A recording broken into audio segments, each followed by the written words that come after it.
Paman rohiba an sunnati falam ya'mal an sunnati falaysa minni. Rasulullah aidan il amal afdal. Qala Rasulullah sallam as-salatu ala waqtiha sama birrul walidain sama ya Rasulullah al-jihadu fisabilillah.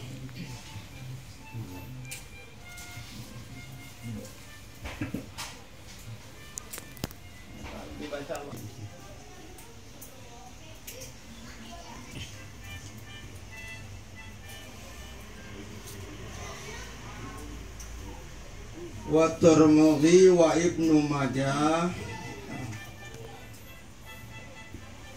anil Miqdad bin Ma'di yaqribu li syahidi indallah sittu khisalin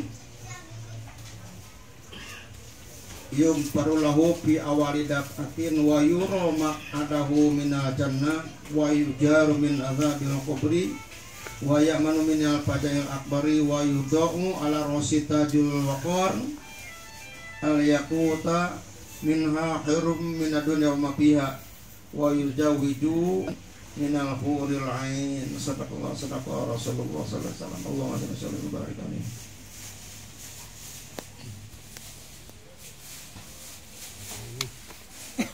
Yang sama-sama ya kita hormati yang berbahagia, saya memanggilnya Bapak Samsudin ya, yang sudah punya penapi yang baru. Semoga tetap langgeng jodohnya, amin. Amin Allah. Amin. Amin. Insya Allah dijadikan hamba yang bertakwa kepada Allah Subhanahu Wa Taala. Amin. Amin Allah. Dirikunkan keluarganya, dirikunkan saudara-saudaranya berada dalam rahmat dan ya Allah Subhanahu Wa Taala. Amin. Amin. Hadir di tengah-tengah kita guru kita Sekul Bayat yang telah memberikan sambutan juga Ustaz Ayah Baharun MPD. Tetap kita saling mendoakan semoga Allah jaga, Allah pelihara, Allah tambahkan ilmunya, keluarganya. Amin, dan Allah. senantiasa berdakwah, tidak pernah lelah berhenti untuk berbagi ilmu sesama kaum muslimin. Hadir juga di tengah-tengah kita Ustaz Ahmad Terpuji juga sekaligus pengatur acara, penata waktu. Tetap semoga Allah jaga, Allah pelihara, tambah keberkahan, Allah jadikan putra-putra yang soleh dan soleha. Amin ya Allah. Juga ada hadir di tengah-tengah Ustaz Rajab, Ustaz Abdul Hamid, serta para jamaah, para orang tua yang hadir pada malam ini yang dinamai Allah Subhanahu Wa Taala. Tentu mohon izin dan mohon maaf tidak disebutkan satu persatu namanya tamu insya Allah, namun insya Allah tidak merasa hormat dan mahabbah saya kepada para orang tua yang hadir pada kesempatan kali ini. Secara pribadi saya mengucapkan terima kasih kepada Ustaz Ahmad Tarmidi yang telah memberikan waktu pada malam ini. Alhamdulillah para jamaah kita bersyukur tidak henti-hentinya kepada Allah Subhanahu Wa Taala. Kali ini biasanya kita rutin yaitu setiap malam Sabtu di Masjid Al Ihsan sama-sama di majelis zikir dan majelis ilmu. Kali ini kita diundang hakikatnya oleh Allah Subhanahu Wa Taala melalui asbab Bapak Samsudin ya. Tadi disampaikan oleh Ustaz Ahyan kayaknya mungkin kalau tidak detail banget mohon maaf sebelumnya. Para jamaah yang Allah Subhanahu Wa Taala melalui hadis Nabi Muhammad SAW ayul amal afdal. Jadi Nabi pernah ditanya oleh sahabat, ya Rasulullah, amalan apa yang paling utama? Karena Nabi menjawab as-salatu ala waqtiha. Jadi kata Nabi adalah sholat pada waktunya. Yang dari dulu sampai sekarang insya Allah kita tidak pernah bosan, tidak akan pernah berhenti selama hayat di kandung badan.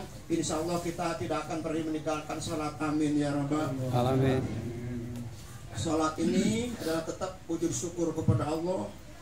Di dalam isinya adalah ada permohonan, antara minta rezeki, minta ampun dan seterusnya. Karena itu diperjuangkan oleh kita bersama.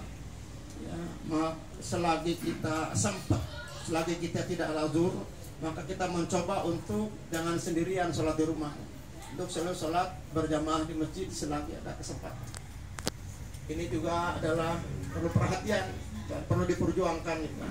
Kalau nggak punya ilmu yang kuat, iman yang kuat, pun kita juga akan mengabaikan yang kira-kira seperti itu. Jadi Kata Nabi, amalan yang paling utama dari sekalian amal yang banyak adalah sholat tetap berusaha tepat pada waktunya.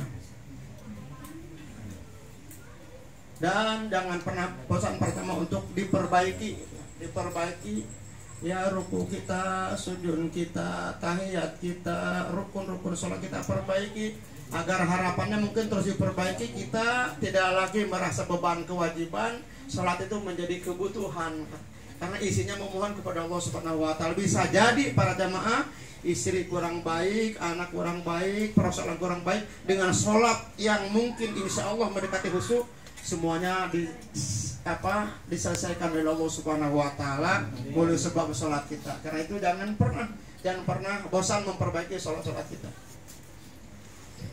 Karena adalah diri kita. Ketika takbir dari awal sampai selesai, kita kira kita di mana ingatnya ya, kira-kira begitu. Mudah-mudahan tidak ingat apa-apa pada saat sholat gitu. Tapi nggak bisa. Ada aja godaannya gitu. Insya Allah bapak mama enggak, saya yang sering begitu. Sudah enak-enak kalau kita takbir, tiba-tiba ada tahiyat, melenceng hati ke yang lain. Innalillahi wa inna ilaihi raji'un. Ya Allah, betapa susahnya itu sholat. Karena itu jangan pernah bosan untuk diperbaiki. Yang kedua, lalu kemudian birrul walidain. Nabi menjawab, ditanya yang kedua adalah birrul walidain, artinya selagi kita ada orang tua kita, berikan kebaikan kepada orang tua kita, baik kepada mertua, mungkin kepada bapak kandung kita, untuk menjalin kebaikan silaturahmi. Mungkin kalau bisa bentuk ya uang, untuk busana ya busana. Kalau enggak punya, doa juga namanya orang tua. Betul. Doa aja. Ya Allah, sehatkan ibu bapak hamba ya Allah. Kuatkan ya Allah dalam menghadapi hidup ini ya Allah. Berikan yang terbaik ke orang tua hamba ya Allah. Sebagaimana kebaikan orang tua ketika kita waktu kecil. Jadi jangan diabaikan orang tua. Sampai di firman yang lain Allah berfirman, wa qada rabbuka alla ta'budu illa iyyahu wa bil walidaini ihsana. Biasanya para jamaah kalau ayat yang lain taat kepada Allah, taat kepada Rasul, kira-kira begitu. Ya, terus tunaikan sholat, tunaikan zakat, seperti itu. Ini enggak. Jangan pernah berhenti beribadah kepada Allah, setelah itu berbuat baik kepada kedua orang tua kita. Selagi masih ada orang tua kita, jangan diabaikan. Ya. Kekurangan, kelebihannya kita yang tahu. Zaman sekarang mah kadang-kadang begini, karena memang enggak diurus sama orang tua, jadi ngebuang, abang enggak mau ngaku, seperti banyak terjadi seperti itu. Mungkin kalau logikanya sih bisa jadi karena orang tua nggak bisa memenuhi keinginan anaknya, sehingga anaknya pergi jauh, begitu udah kaya raya anaknya, bapaknya pengen ketemu nggak ditemuin karena si anak itu tidak merasa diurus sama orang tuanya. Jangan sampai seperti itu. Tapi selagi ada orang tua, sebaik apapun kita layani dengan baik. Karena biarpun bagaimana hebatnya kita, ya kita ibadahnya hebat, sedekahnya hebat, sebenarnya hebat, kalau kita lupa sama orang tua, khawatir akan jadi penghalang untuk menuju surganya Allah Subhanahu wa taala. Yang ketiga ini adalah al-jihadu fisabilillah, tidak panjang-panjang. Yang pertama, amalan yang paling utama tetap sholat pada waktunya. Yang kedua, dalam berusaha untuk menjalin hubungan sama orang tua kita. Para jamaah, ini secara singkat saja, orang sebetulnya di dalam ayat itu banyak. Selain orang tua kita, selagi kita sempat, ya ama tadi Ustaz ayat bilang, ke pamannya, ke uaknya, encang-encingnya, hanya kerabat kita sama bau kita. Jadi kita tidak ada prasangka, tidak apa-apa. Selagi Allah berkemampuan, kita apapun kebaikan, berikan yang terbaik kepada kerabat kita. Insya Allah akan jadi sebab lancar hidup ke alam surga Allah Subhanahu wa taala. Amin. Berikutnya adalah tiga poin yang kemudiannya Rasul, apalagi amalan yang paling utama adalah al jihadu fisabilillah. Jadi mengerahkan pikiran, mengerahkan tenaga, mengerahkan segala macam yang punya, diperuntukkan hanya untuk mengabdi kepada Allah, hanya untuk menjalan rahmat dari dunia Allah Subhanahu wa taala. Para jamaah, ini yang akan dibahas tadi. Bismillahirrahmanirrahim.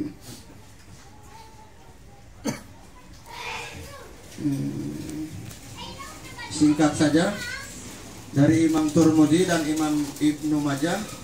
Ya, Rasul bersabda. Jadi kalau jihad ini adalah sekali lagi perjuangan, ya tentu luas maknanya, ya tidak akan bisa dibahas secara mungkin detail. Kalau mohon maaf di sela-sela kesibukan kita yang ada ini para jamaah, kita pasti sama-sama sibuk ngurus keluarga kita, ngurus anak kita, ngurus orang tua kita sesuai dengan kesibukan yang ada di kita masing-masing. Tapi insya Allah kita tidak melupakan saudara-saudara kita yang ada di Palestina, yang terus digempur anak-anak meninggal dunia di rumah sakit.